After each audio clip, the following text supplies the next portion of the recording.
एकनाथ शिंदेंच्या ठाण्यात गणेश नाईकांचा जनता दरबार। जनता दरबाराच्या माध्यमातून शिंदेंनाच थेट आव्हान। गणेश नाईकांच्या दरबारामुळे शिवसेना सावध।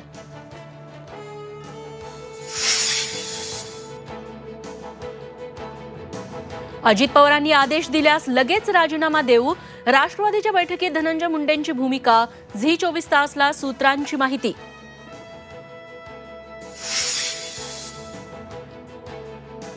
पालकमंत्रीपद स्वीकारल्यानंतर अजित पवारांचा पहिलाच बीड दौरा। उद्या अजित पवारांची डीपीडीसीची बैठक। धनंजय मुंडे मात्र दिल्लीत।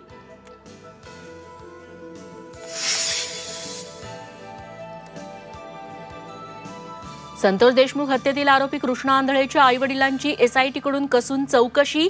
केजमधील सरकारी गेस्ट हाऊसमध्ये काल आणि आजही चौकशी।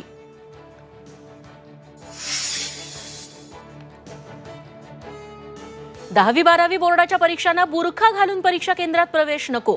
मत्स्योद्योग आणि बंदर विकास मंत्री नितेश राणेंच्या वक्तव्यामुळे नव्या वादाला तोंड फुटण्याची शक्यता। मनोज जरांगेंचा सरकारला पुन्हा इशारा। आमच्या मागण्या मान्य करा। मागण्या मान्य न केल्यास वेगळा मार्ग स्वीकारू। महाविद्यालयांमध्ये पुन्हा उडणार निवडणुकांचा धुरळा।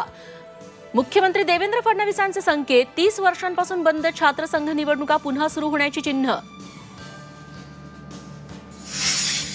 आणि गर्भवती महिलेच्या पोटातल्या बाळाच्या पोटात बाळ। वैद्यकीय क्षेत्रातली अति दुर्मिळ घटना। गर्भातल्या बाळाच्या पोटातला गर्भ अविकसित असल्याची माहिती।